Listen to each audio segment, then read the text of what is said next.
Om Namah Shivaya. Om Namah Shivaya. Om Namah Shivaya. देवाधिदेव शिव की कृपा प्राप्त करना सहज नहीं है।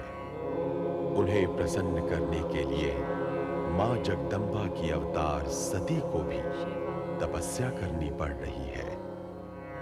उधर चंद्रभागा नदी के किनारे देवी संध्या भी अपने पाप के प्रायश्चित के लिए वर्षों से घोर तपस्या में रत है।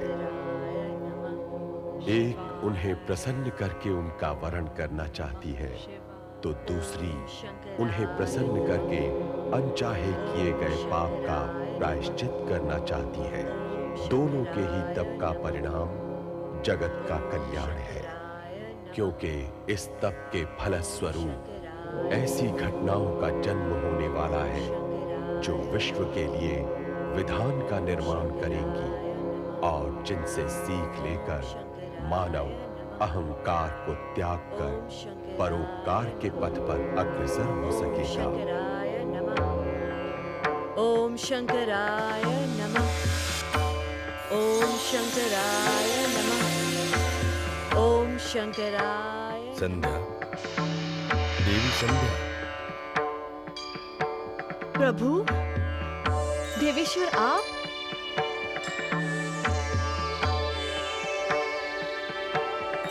तुम्हारी तपस्या सफल हुई देवी संध्या। तुम्हारे कठिन तप ने हमें प्रसन्न कर दिया है। बोलो, तुम्हारी मनोकामना क्या है? हे देवादिदेव, हे महेश्वर, मुझसे अनचाहे घोर पाप हुआ है। मैं उसका प्रायश्चित करना चाहती हूँ। देवी, तुम्हारी आत्मा तप, नियम और संयम से पवित्र हो चुकी है।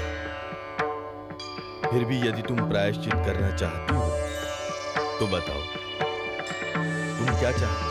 हे महेश्वर, मैं चाहती हूँ कि ऐसा विधान हो जाए कि समस्त विश्व में जितने भी प्राणी हैं वो सब के सब जन्म लेते ही काम भाव से युक्त ना हो पाए। देवी, तुमने स्वार्थ भाव से परे हटकर जगत कल्याण हेतु जो वर मांगा है, हम उस भाव से अत्यंत प्रसन्न हैं। मैं ये विधान करता हूं कि प्राणी उत्पन्न होने के साथ ही काम भाव से युक्त नहीं हो सकेगा। प्राणी के जीवन की 4 अवस्थाएं होंगी: शैशवावस्था, कौमार्यावस्था, युवावस्था तथा वृद्धावस्था। इस विधान के अनुसार प्राणी कौमार्यावस्था के अंत में या युवावस्था के आरंभ में ही काम भाव से युक्त हो सकेंगे। मैं धन्य हो गई देवेश्वर। मेरा तप सफल हो गया। मेरा प्रायश्चित पूर्ण हुआ।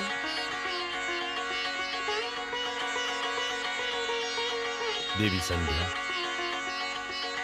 तुमने जगत कल्याण हेतु विधान तो बना दिया, परंतु अपने लिए तो कुछ भी नहीं मांगा। अब मैं अपने लिए क्या मांगू देवेश्वर? अब तो बस इतनी इच्छा शेष है कि इस पापमय देह का चोला उतार फेंकूं, जिससे समस्त पाप मुझसे दूर हो जाए। तुम धन्य हो देवी संध्या, तुम धन्य हो। मेरा आशीर्वाद है कि तुम दिव्य सती भाव को प्राप्त करो।